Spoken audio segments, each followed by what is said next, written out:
नमस्कार बंधुगण, कहानी दुनिया को आपण मानक स्वागत। आज कहानीर ना जेसाकु तेसा। धनंजय थिले गाँर सबुठारु मातबर लोक। तांकर खंडिए बड़ जमी थिला। से जमी पाखकु लागि थाए भोलनाथ नामक कृषकर जमी। धनंजयंकर बहुत टंका। भोलनाथर जमी खंडिक उपरे तांकर लोभ थाए। से बारंबार भोलनाथ को ता जमी खंडिक तांको बिक्री करदेबाकू प्रवर्ताइले। सचराचर जमीर जहा दाम ताठारु किछि अधिक देबाकू मध्य से प्रस्तुत थिले, किंतु भोलनाथ जमी बिकिबाकू नास्ति करदेला। धनंजय मने मने भोलनाथ उपरे भीषण विरक्त होइथांती। धनंजय धनी होइथिबारु तांको पाखरे अनेक खोसामतकारी जमा होउथांती। सेमाने तांको खुशी करिबा निमंते भोलनाथ विरुद्धरे गपुथांती। धनंजयଙ୍କ मनरे क्रमे क्रोध अधिक अधिक जमाट बांधुथाए। भोलनाथ जमी हस्तांतर करने असम्मत हेबा द्वारा से निज सम्मान तले पड़गला बोली मने करुथांती। सुजोग पाइले भोलनाथ को किछि शिक्षा देबा पई से मने मने स्थिर करिथांती। हठात भोलनाथ मरीगला। ता स्त्री 10 वर्षर पुओ गोपाल को नहीं महा अड़ुआरे पड़िला। शेषकु से धनंजय पाखकु जाई कहिला, आपणको अनुरोध, आपण आमर जमी खंडिक नहीं उचित मूल्य दियंतु। सेथिरे गोपाल पढ़ापढ़ी करिवो। धनंजय उत्साहित होई कहिले, बेस भल कथा।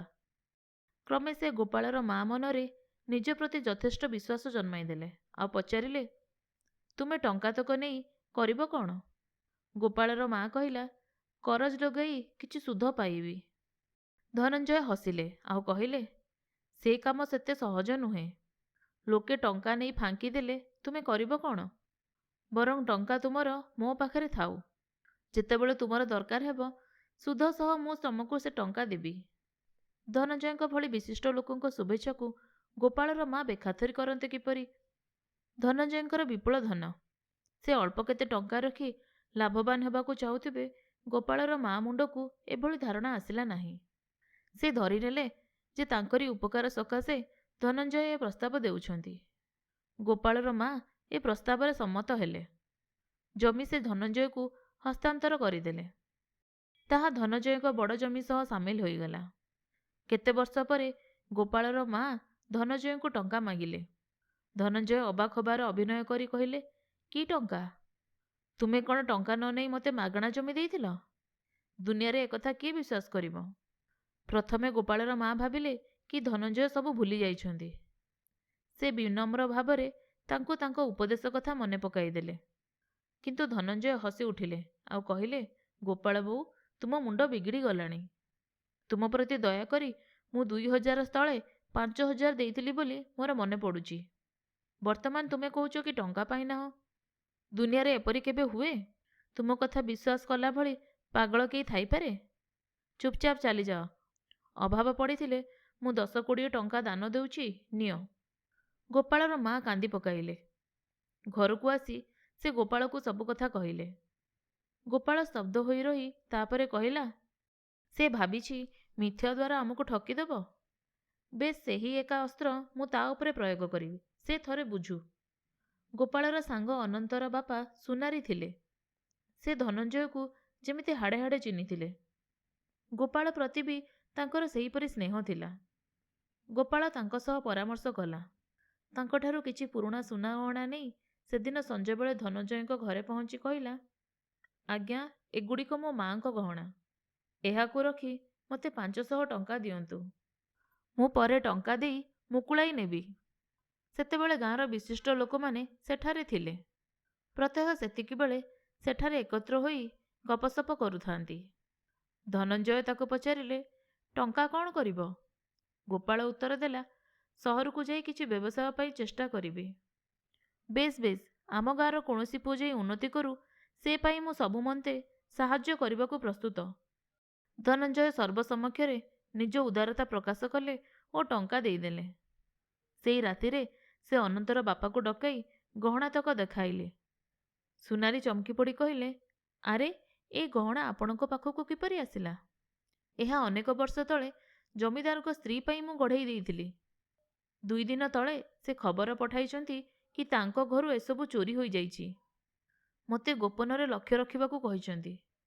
କେହି ସେ ଗହଣା ମୋତେ ଦେଖାଇବା ମାତ୍ରେ ତାଙ୍କୁ ଖବର ଦେବା କଥା।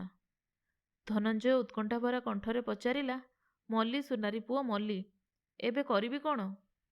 ଆପଣ ଯାହାଠାରୁ ଏହା ପାଇଛନ୍ତି ତାକୁ ଫେରେଇ ଦିଅନ୍ତୁ। ଆପଣଙ୍କ ଘରେ ଏହି ଜିନିଷ ପାଇବା ବିପଦଜନକ। ଏହା କହି ସୁନାରୀ ବିଦାୟ ନେଲେ। ଧନଞ୍ଜୟ ସଙ୍ଗେ ସଙ୍ଗେ ଗୋପାଳକୁ ଡକାଇ ପଠାଇଲେ। ଆଉ କହିଲେ, ମୋର ଗହଣା ରଖିବାରେ ଅସୁବିଧା ଅଛି। ତୁମେ ନେଇଯାଅ ଓ ଟଙ୍କା ଦିଅ। ଆରେ, ଟଙ୍କାତକ ତ ମୁଁ ଜଣେ ବନ୍ଧୁ ହାତରେ ସହରକୁ ପଠାଇଦେଲି। ଆଚ୍ଛା, ମୁଁ 2 ଦିନ ଭିତରେ ଫେରାଇ ଆଣୁଛି, ଗୋପାଳ କହିଲା। ଧନଞ୍ଜୟ କିନ୍ତୁ ଗହଣାତକ ଘରେ ରଖିବାକୁ ପ୍ରସ୍ତୁତ ନଥିଲେ। ଗୋପାଳ ଗହଣା ନେଇଗଲା। 2 ଦିନ ପରେ ଧନଞ୍ଜୟ ଗାଁ ଲୋକଙ୍କ ଗହଣରେ ଥିବାବେଳେ ହଠାତ୍ ଗୋପାଳ ପହଞ୍ଚିଯାଇ କହିଲା, ନିଅନ୍ତୁ ଟଙ୍କା, ଗହଣାତକ ଦିଅନ୍ତୁ। ଧନଞ୍ଜୟ ପଚାରିଲେ, ଗହଣା? ତୁମେ ପରା ନେଇଗଲ? ନେଇଗଲି? ବିନା ଟଙ୍କାରେ? କ'ଣ ହଜାର ହଜାର ଟଙ୍କାର ଗହଣା ଆପଣ 500ରେ ମାରିନେବେ? ବିସ୍ମୟ ଭାବରେ ଗୋପାଳ କହିଲା। ଗାଁ ଲୋକ ପରସ୍ପର ଚାହାଁଚାହିଁ ହେଲେ। ଧନଞ୍ଜୟ ଭଲ ଲୋକ ନୁହେଁ ବୋଲି ସମସ୍ତେ ଜାଣିଥିଲେ। ଅତଏବ ସେମାନେ ଧରିନେଲେ ଧନଞ୍ଜୟ ମିଛ କହୁଛନ୍ତି। ସେତିକିବେଳେ ସୁନାରୀ ସେଠାରେ ପହଞ୍ଚିଯାଇ କହିଲେ, ପୁରୁଣା ଗହଣା ଭାଙ୍ଗି ନୂଆ କରିବାକୁ ସହଜରେ ହାତ ଯାଏ ନାହିଁ।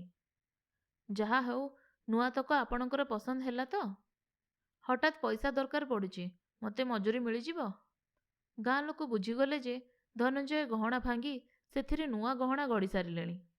ଗାଁ ଲୋକ କହିଲେ, ଧନଞ୍ଜୟ ବାବୁ, ଏହା ବଡ଼ ଅନ୍ୟାୟ। ଆପଣ ଯାହା କଲେ କଲେ, ଗହଣାର ଦାମ ଦେଇ ଦିଅନ୍ତୁ। ସୁନାରୀ ହିସାବ କରି ଜଣାଇଲେ, ସେତକ ଗହଣାର ଦାମ 5,000 ଟଙ୍କା। ଆପଣ ଟଙ୍କା ନ ନେଇ ଗହଣା ଦେଇଦେଲେ ଏକଥା କେହି ବିଶ୍ୱାସ କରିବ? ଧନଞ୍ଜୟଙ୍କୁ ସେ ଟଙ୍କା ଦେବାକୁ ପଡ଼ିଲା। ଗୋପାଳ ଟଙ୍କା ପାଇସାରିବା ପରେ ସୁନାରୀ ଧନଞ୍ଜୟଙ୍କ କାନରେ କହିଲା, ପ୍ରକୃତରେ ବାବୁ, ଏ ଟଙ୍କା ସେ ଜମିର ଦାମ, ବୁଝିଲେ? ତେଣୁ ଆପଣ ଠକି ଯାଉନାହାନ୍ତି। ଆପଣମାନେ ଶୁଣୁଥିଲେ ଜହ୍ନମାମୁଁର ଏକ ଗପ, ଜେସାକୁ ତେସା।